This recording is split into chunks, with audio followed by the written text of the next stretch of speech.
we're going to go over curve sketching, and we've been given this cubic function.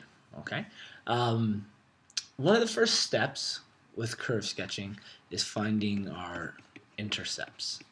Essentially, because our intercepts, if we're drawing it ourselves, are going to give us some critical points to look at, right? Now, because this is cubic, sometimes long division might look really nice, but actually, if we look for common factoring, we'll be able to break this down really easily. We can take the x value out of everything. So we're going to common factor out our x. So that'll give us f at x is equal to x multiplied by x squared plus 6x plus 9. We chose this one to make this step a little easier so we didn't have to go into much long division. But since this x is outside, now we just have to work on factoring our quadratic. Okay, essentially, or at least our x-intercepts in this case, our x-intercepts are going to be when this or any of these are equal to 0. So we'll substitute 0 in after. First, we'll put this actually all into its factored form. And quickly look, I think this is actually perfect square trinomial. Yeah, it is. So we can actually factor this extremely quickly.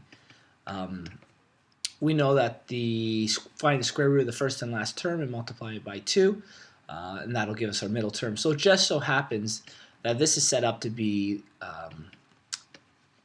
a perfect square trinomial. Again, we got lucky. We got an easy one that does that. And this tells us a lot about it. And I'm going to write this in the one way. X plus 3, we're going to squared. And this squared is going to tell us a lot about this. So we're going to change f at x to be 0 because that's going to help us find our x-intercept in this case. Okay, and we can essentially split the equation, right? 0 equals x, and our other one will have 0 is equal to, and you can put it as x plus 3 squared if you want. And to isolate x, we square root both sides. Well, the square root of 0 is still going to be 0, so then we're left with 0 is equal to x plus 3. So x is equal to -9. So we definitely have an intercept at 0 and -3. So let's pull up a graph here, start plotting essentially what we're looking at. We'll take it at a scale of 1. Okay, we'll bring this down a bit, just below. Perfect. So what we figured out is one of the intercepts is actually at 0. Okay, the x-intercept is at 0. Another one we found at -3. Okay, so here we're going to go take a look at this function. This function is technically our value, or the coefficient in the front is technically a +1. So we have a positively sloped function. And because it's cubic, we know from working with cubic functions that we have something like this, okay? Which means, and we'll give a general idea, that our graph is going to do something like this. It's going to head positively up. Now, because at this point right here, if you remember from your functions course, because this is x plus 3 squared, what that means is that changes directions at that intercept. So it doesn't actually cross through. So it goes up, changes, and then comes back up again. Okay, and that's why it only has 2 x-intercepts for this cubic function here. Okay, so it's doing something like that, but we want to find out a little more information. Luckily, and already in our standard form, the constant here for finding our y-intercept is technically a 0, right? So if we plug 0 in for all of our x's, our y-intercept is just 0, and we already know that from one of our x-intercepts being at the origin, right? So we've already figured out our x and our y-intercepts. So the next step to this, what we want to do is we want to find critical values. And looking for critical values means we want to derive this function. When we derive it, it'll help us find points where our slope is essentially 0. I think what we'll do is we'll jump to a new page because there's so much here.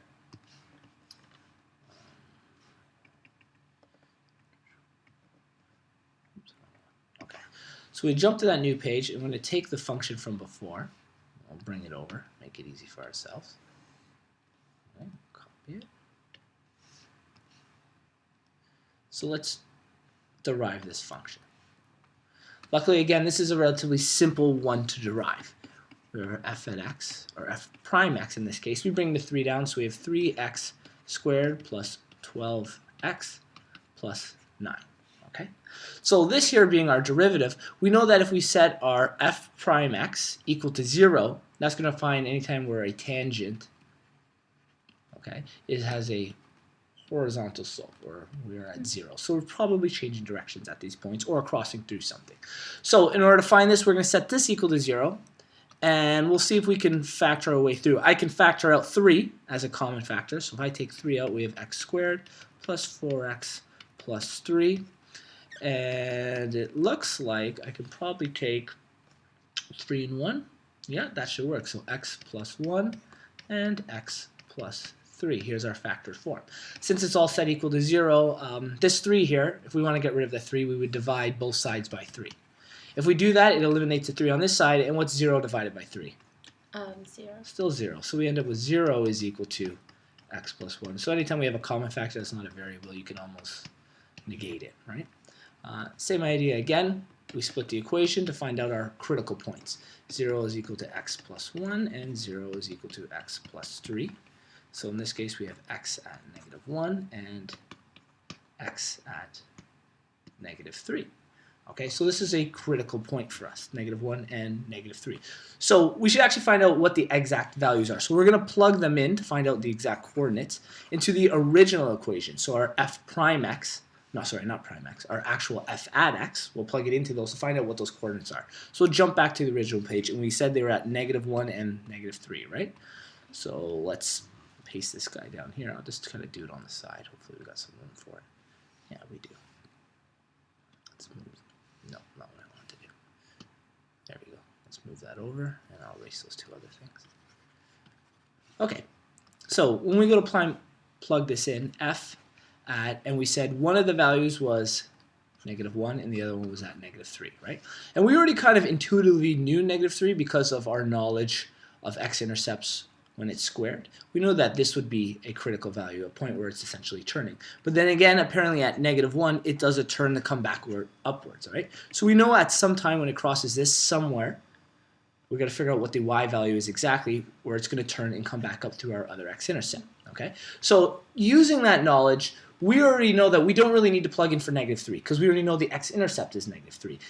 If it wasn't and it was just arbitrarily somewhere here on the graph, we'd actually plug -3 into f at x to find out what the actual coordinate of that other turn is. But since we already know it's an x-intercept, excuse me, we'll just do f at -1. Does that make sense? Yeah. Yeah. Okay. So we plug -1 into our values. 6 times -1 squared plus 9 times -1. Okay. So this is going to give us -1 plus 6 minus 9. Okay, so that should give us -4. Is the value. So at -1 and -4 is our turning point. So another critical value here for us, -1 and -4. So again, we know that our graph is, because it's positive, comes up, has its x-intercept, turns again, and then comes up through. Okay. Another thing we could do in terms of finding when it's concave upwards, concave downwards, is finding the second derivative of a function and comparing it to our critical points. Our critical points here being at -3 and -1. Any other major critical points? No, those are only our 2 changes. And because, well, we can find out if they're local maximum and minimums using our second value. So we'll go into that actually before we start talking about this. So from what our first derivative is, we're going to derive this function again and find the second derivative. So I'll rewrite it again. F prime x was 3x squared plus 12x plus 9. So f double prime will give us 6x plus 12. Okay, and we knew we had 2 critical points here, -1 and -3. We can use this information. There are some important parts we had found. We know that if we were to plug values before and after, so let's kind of use a number line to set this up here. We have one of them being at -3, another one being at -1. Okay, so essentially we can test values in between these to give us good ideas of if something is concave upwards, concave downwards, or it's kind of an inflection point where it's changing from concave up to concave down. Okay, and sorry, the last thing we forgot to check is if we set f double prime x equal to 0. So when we set this equal to 0, we solve for our, whenever our f double prime x is 0, or a second derivative of the function is 0, it's a point of inflection. So where it's changing from being maybe concave up to concave, or sorry, here was concave down. I'll kind of draw that out. This is where it kind of looks like it's concave down, changing to concave up. Okay, so we're looking for this specific point here, if it happens once or at all. And in our case, it definitely does happen. So we bring over our negative 12 to the other side, we get 6x, and in this case, we get x is equal to negative 2. So our other value being negative 2 being a point of inflection. Okay, so this is where, and we'll kind of show here, where f prime x and f double prime x. Okay. At negative 3, our f prime x is 0. And at negative 1, our f double prime x is 0. And at negative 2, our f double prime x at negative 2 is 0. Okay, so these are 3 points along here. And what we're going to do is we're going to test values in here, in here, in here, and outside of here. Okay, and what that'll tell us is essentially if we have local minimums and maximums, or if they're absolute, and some critical values as we go through this. So numbers before. One number we can test is we could do something like negative 4. We can go between these guys, so something like negative, nope, sorry, not 3, negative 2.5. Negative 2.5, okay. Negative 1.5, and we'll just use 0 since it's an easy number here. I should draw some nicer, we'll set up our little chart here. Should have spaced this a little better for us. Okay.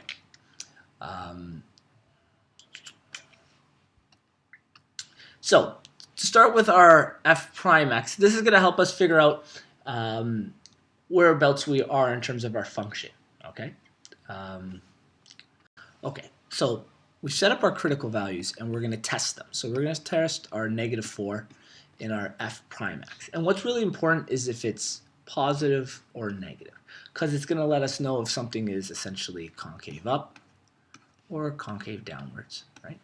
And with that, that's going to give us a lot of information about our critical point, whether our critical point is a absolute or local maximum or minimum, so whether we're kind of facing downwards or facing upwards. Again, because we've done some intuition already, okay, we already knew this was a positively sloped function. We already have an idea of what's going to happen at this negative 3, but this is kind of our proof. Okay, so when we plug in negative 4 at f prime x, we really just got to figure out, are we positive or negative? So I'm going to take this function, copy it, and bring it down.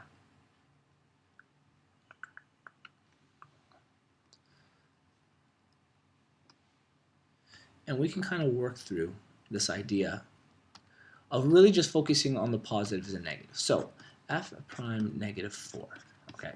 And here's the idea here. Oh, actually, because we have addition and subtraction, we're going to have to work this out completely. When you have rational functions, sometimes you can just work with the positive and negatives and figure out if you have a positive or negative function. But because there's addition in this question, the actual values become pretty important for us. So when we plug negative 4 into x squared, we're going to have our positive 16. 16 is going to give us 48, I believe, as our first term, minus 48 plus 9. Do you have a calculator? Let's just double check that as we go through. From what I get, we're going to get a positive value. Okay. Wouldn't that be just 9? Yeah. It's going to be positive 9 in this case, but what's most important is that it's a positive value when we go to do this. Okay. Because we have a positive value going through this, we know that it's an increasing. Okay. And if it had been negative, it would let us know if it's decreasing. So we'll go through all the f prime x's first. The next one is negative 2.5. So f prime at negative 2.5, and this is where your calculator is probably going to come in pretty handy. I think I might actually be able to do it on this guy here.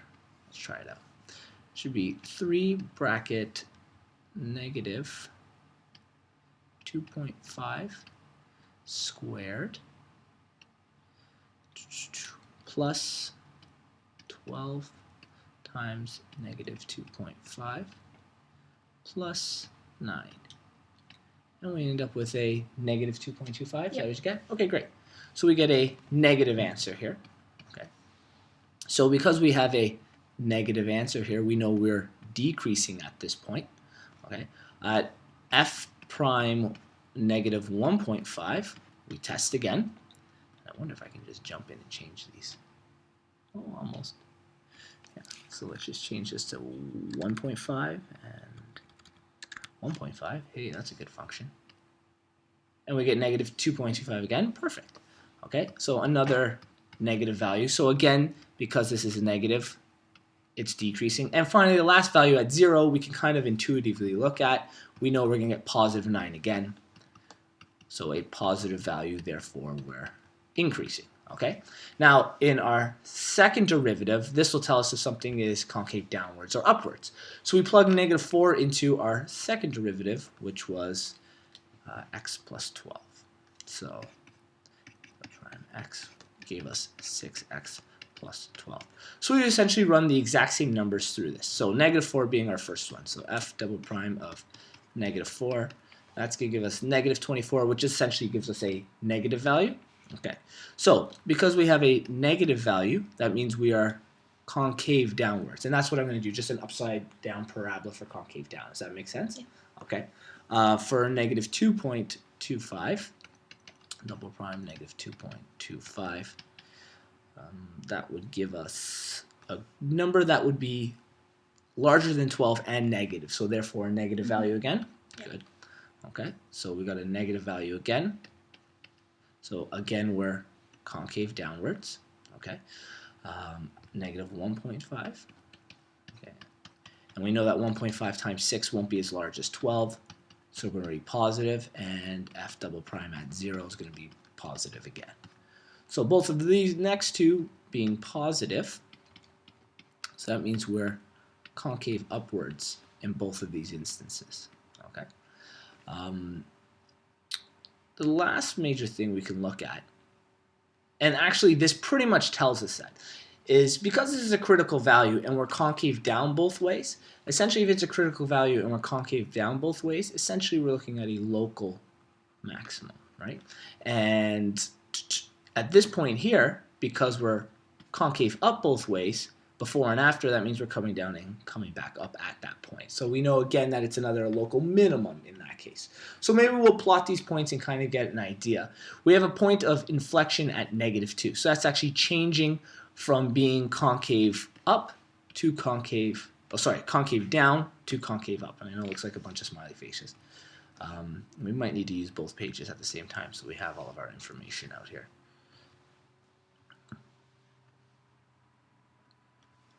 So we can plot these values.